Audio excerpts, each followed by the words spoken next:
कितने मामले आए हैं और क्या स्टेटस है उनका? कोरोना में पिछले 4 दिनों में हमारे पास शहर में 2 केस हैं और एक केस अभी कल ही डबवाली में रिपोर्ट हुआ है। तो अभी जो तीनों केस हैं, एक की गुड़गांव से पॉजिटिव होकर यहाँ आइसोलेशन के लिए आए हुए हैं। दूसरा जो मरीज़ हमारे निकला है वो उसकी दिल्ली से ट्रैवलिंग की हिस्ट्री है, और तीसरा जो पेशेंट डबवाली का है वो बठिंडा में किसी प्राइवेट अस्पताल में इलाज करा रहा था किसी बीमारी के लिए, वहाँ वो पॉजिटिव पाए गए। तो अब तीनों के हालात कैसे हैं सर?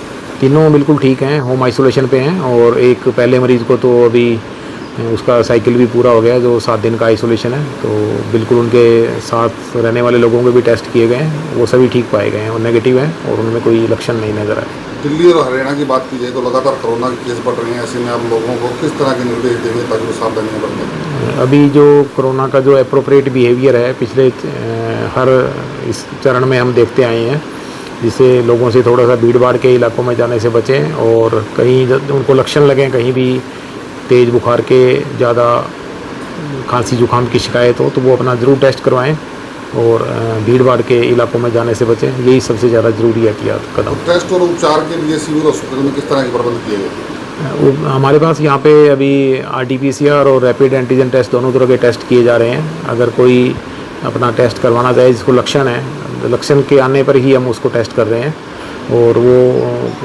होम आइसोलेशन पे भी ठीक हो सकता है, और अपनी खुद के जो परहेज हैं या जो सामान्य दवाएं हैं जो बुखार की और एंटीबायोटिक्स, और घर पे भी ले सकता है। अगर यदि कोई गंभीर रूप से अगर ग्रसित है तो उसको यहाँ पे अस्पताल में एडमिट करने की सुविधाएं हैं, और साथ के साथ प्राइवेट अस्पतालों को भी हिदायतें दी गई हैं कि वो किसी भी तरह का कोई मरीज़ को लक्षण है तो वेंटिलेटर है, ऑक्सीजन सपोर्ट है, दवाएं हैं, वो सब ले सकते हैं। सर, सुविधाओं की बात करें तो सिरसा के नागरिक अस्पताल में किस तरह के प्रबंध हैं? आइसोलेशन वार्ड, फ्लू कॉर्नर, क्या क्या सुविधाएं हैं? अभी सिरसा के नागरिक अस्पताल के जो ट्रॉमा सेंटर में हमारा फ्लू कॉर्नर है, वहाँ लगातार मॉर्निंग में सैम्पलिंग भी हो सकती है, और मरीज़ अपना परामर्श और उपचार दोनों ले सकते हैं। भर्ती होने वाले मरीजों के लिए हमने यहाँ 10 बेड आरक्षित किए हुए हैं। वहाँ पे अभी वेंटिलेटर की सुविधाएं भी प्रदान कर दी जाएंगी यदि आवश्यकता हुई तो।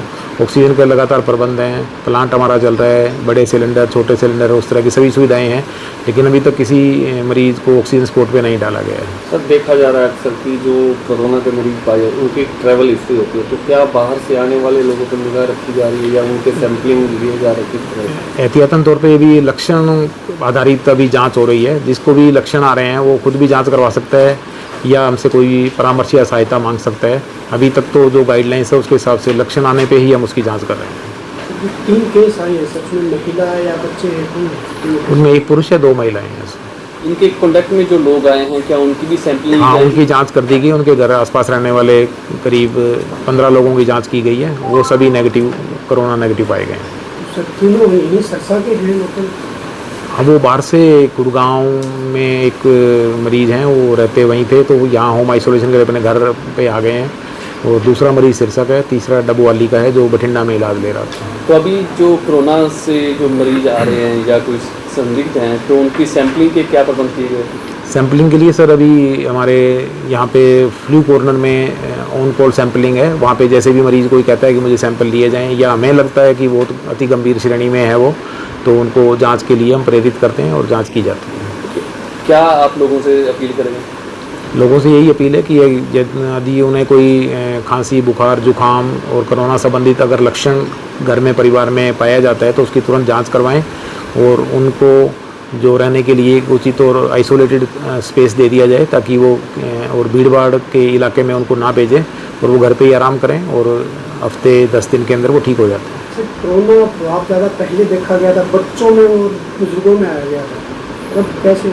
अभी भी सस्पेक्टेड श्रेणी तो वही हैं जिनकी इम्यूनिटी लो है, या बहुत ज़्यादा ओल्ड एज में हैं, या बहुत छोटे बच्चे हैं जिनकी इम्यूनिटी कम है, या कोई गंभीर बीमारी से पहले ही पीड़ित हैं, गुर्दे की बीमारी से हैं, डायबिटीज़ से, हाइपरटेंशन से, और जिनकी इम्यूनिटी कम है वो लोग ज़्यादा इसके प्रभाव में आने के उनके ज़्यादा आसार रहते हैं। तो सर, गाइडलाइन क्या जारी हुई है? किस तरह की गाइडलाइन? मास्क पहने या भीड़ भाड़ से दूर रहें? क्या लोगों से? इसमें अभी लोगों को प्राथमिक तौर पे स्वयं ही अभी दूर रहने के लिए कहा गया है, और सरकार की तरफ से पाबंदियां अभी कोई नहीं लगाई गई हैं जिसके कारण कि भीड़ भाड़ वाले इलाकों पे रोकथाम या मास्क पहनने की अनिवार्यता, ये सब चीज़ें अभी गाइडलाइंस सरकार की तरफ से जारी नहीं की गई है। सर, पहले डोज लगी थी, बूस्टर डोज उसके बाद जो भी केस आ रहे हैं सर। इसके अंदर के जो कोविड वायरस है वो लगातार अपना प्रारूप बदल लेता है, जिसके कारण वो नई उसकी म्यूटेशन होके उसका नया वेरिएंट आ जाता है। वो वेरिएंट बार बार जैसे कुछ असर डालता है और फिर इम्यूनिटी जिनकी बेटर है वो आराम से ठीक हो जाते हैं, और वेरिएंट के जो बदलने के कारण ही ये थोड़ा दोबारा फिर कुछ समय के लिए आ जाता है। ठीक है।